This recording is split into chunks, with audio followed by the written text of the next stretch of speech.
ओम नमो भगवते वासुदेवाय नमः. अधिक मास महात्म्य कथासार अध्याय 19. कथा विप्रदासाची. तर मंडळी, या अध्यायाला सुरुवात करण्याआधी आपण जर चॅनलवर नवीन असाल तर चॅनलला सबस्क्राईब करून ठेवा, म्हणजे पुढील सर्व अध्यायांचे नोटिफिकेशन तुम्हाला येत राहील आणि तुम्ही कोणताही अध्याय मिस करणार नाही. आणि त्याचबरोबर या व्हिडिओला लाईक करा आणि जास्तीत जास्त लोकांपर्यंत शेअर करून कमेंट बॉक्समध्ये ओम नमो भगवते वासुदेवाय नमः लिहिण्यास विसरू नका. चला तर मग आजच्या या अध्यायाला सुरुवात करूया. ओम श्री परमात्मने नमः. श्री गणेशाय नमः. अधिक मास महात्म्याचे पुढील वर्णन करताना सूत म्हणाले, श्रोते हो, लक्ष्मीने नारायणांना असे म्हटले की प्रभू, अधिक मासामधल्या पुण्यकर्माचा थोडा जरी भाग आपण इतरांना दान दिला तर त्याने त्या जीवाचा, प्राण्यांचा कसा उद्धार होतो हे आपण मला सांगितले आहेच. पण आज मला आणखी एखादी कथा श्रवण करावी अशी तीव्र इच्छा झाली आहे. तरी आपण माझ्यावर कृपावंत होऊन तशी एखादी कथा सांगावी.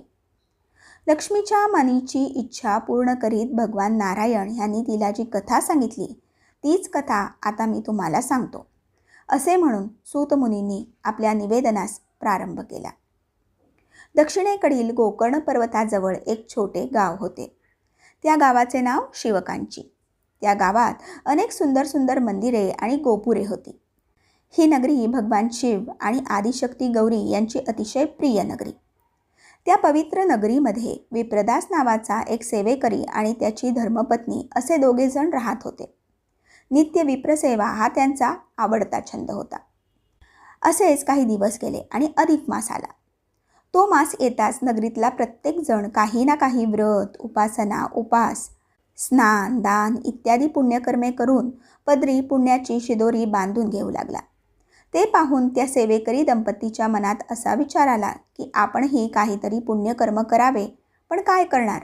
कारण त्यांच्याजवळ दानधर्मासाठी धन नव्हते. तीर्थयात्रा करायची म्हटली तर अंगी बळ नव्हते आणि उपास तपास करावेत म्हटले तर शरीर साथ देत नव्हते. मग त्या दोघांनी विचार केला की आपण आपले पहाटे उठून नदीचे पवित्र स्नान आणि ग्रामदैवत सारणेश्वर यांचा नित्यदर्शनाचा नेम करूया. झाले. त्यांचा दोघांचा विचार पक्का झाला आणि अधिक मास प्रारंभ होताच त्यांनी पण आपल्या ह्या नित्य नेमव्रतास प्रारंभ केला. रोज नदीवर पहाटे जायचे, मंगल स्नान करायचे, ओले त्याने सारणेश्वराचे दर्शन घ्यायचे, मनोमन त्यांची भावपूजा करायची आणि मग गावात परतायचे. हा त्यांचा नेम होता. अधिक मासातला हा साधा, सोपा आणि बिनखर्चिक असा त्यांचा नेम पार पडला. शेवटचा दिवस उगवला. त्या दिवशी तर ती दोघे नेहमीपेक्षा लवकरच उठली आणि नदीवर गेली. त्यांनी स्नान केले, सारणेश्वराची दर्शन पूजा झाली आणि हरिनामाचे मनोमन चिंतन करीत ती दोघे घराकडे परत निघाली. तोच एक भला मोठा भूतांचा समुदाय हा नाचत नाचत येऊन सर्व भूतपिशाचिनी मंडळी त्यांची वाट अडवून सभोवती उभी राहिली. अंधारातल्या त्यांच्या चित्रविचित्र आकृत्या, त्यांचे ते हावभाव, हातवारे, नाचणे, विविध आवाज काढणे, खदखदा हसणे या सर्व प्रकारामुळे त्या विप्रदासाची पत्नी तर फार घाबरून गेली. तिने एक मोठी किंकाळी मारली आणि ती बिचारी भीतीने मूर्छा येऊन खालीच पडली. विप्रदासाने मात्र सारे बळ एकवटले, मनोमन नारायणाचा आणि भगवान सारणेश्वराचा धावा केला आणि विप्रदासाने त्या भूतपिशाच्याच्या नायकाला मोठ्या धीराने विचारले, काय रे बाबा, तुम्ही आमची वाट का अडवली आहे? तुम्हाला आमच्याकडून काय हवे आहे? तुम्ही आम्हाला उगाच त्रास का बरे देत आहात? तेव्हा त्या भूतगणांचा नायक 2 पावले पुढे आला आणि विप्रदास सेवेकऱ्याला हात जोडून म्हणाला, हे पुण्यदान विप्रदासा, तुम्ही बरेच मोठे पुण्य हे तुमच्या गाठी जोडले आहे. तेव्हा आमची तुम्हाला विनंती आहे की तुम्ही तुमच्या पुण्याचा थोडा वाटा हा आम्हाला द्यावा. हे शब्द ऐकून खरे तर विप्रदास मोठ्या संभ्रमात पडला. एकतर आपल्या व्रताची कल्पना या भूतगणांना कशी? बरे, पुण्य तर आपण महिनाभर नित्य नेम करून मिळवले आहे, तर ते ह्यांना का द्यायचे? बरे, मुळात ही भूतपिशाचे, त्यांना आपल्या पुण्याचा काय आणि कसला फायदा? विप्रदासाला असा चिंतित झालेला पाहून तो नायक म्हणाला, विप्रदासा, अरे पुण्यकर्म करून तू जी पुण्याई मिळवली आहेस त्यापेक्षा कितीतरी जास्त पुण्य हे तुझ्या पदरात त्या पुण्याच्या वाट्यातील थोड्याशा दानकर्माने मिळणार आहे. ते दान पुण्य पदरी जोडायला तुला आवडणार नाही का?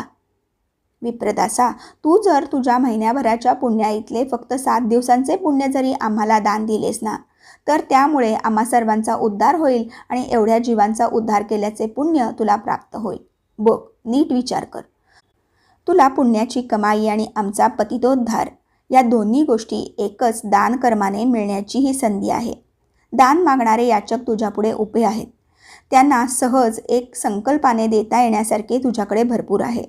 तो भूतनायक म्हणाला.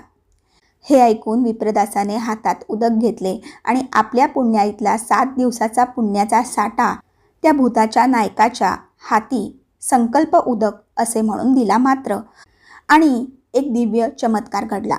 भूतनायकासह सर्व भूतपिशाच यांचा उद्धार झाला. त्या सर्वांना दिव्य देहाची प्राप्ती झाली.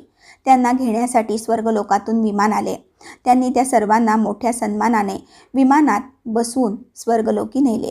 विमानात बसून स्वर्गलोकी जाणाऱ्या त्या जीवांनी विप्रदास आणि त्यांची पत्नी या दोघांना मंगल आशीर्वाद दिले. त्यांचे मनोमन आभार मानले. विप्रदासाने आपल्या अधिक मास व्रताच्या पुण्याईमधला थोडासा वाटा दिला खरा, पण छोट्याशा दानधर्माने त्यांच्या पदरी मात्र मोठा वाटा मिळाला. इतकी कथा लक्ष्मी मातेस सांगून भगवान विष्णू म्हणाले, प्रिये, अधिक मासातील दानधर्म आणि व्रताचरणाचा विशेष महिमा असा आहे. असेच पुण्यदान करून एका राक्षसाचा उद्धार करणाऱ्या सोमशर्माची आणखी एक कथा मी तुला पुढच्या अध्यायात सांगणार आहे. ती तू अशीच एकाग्र चित्ताने श्रवण कर, असे नारायणाने लक्ष्मीला सांगितले. आणि इथेच आपला अध्याय 19 समाप्त झाला. पुढील अध्याय पाहण्यासाठी आपल्या लिसन विथ पूनम या चॅनलला सबस्क्राईब करून ठेवा. धन्यवाद. ओम नमो भगवते वासुदेवाय नमः.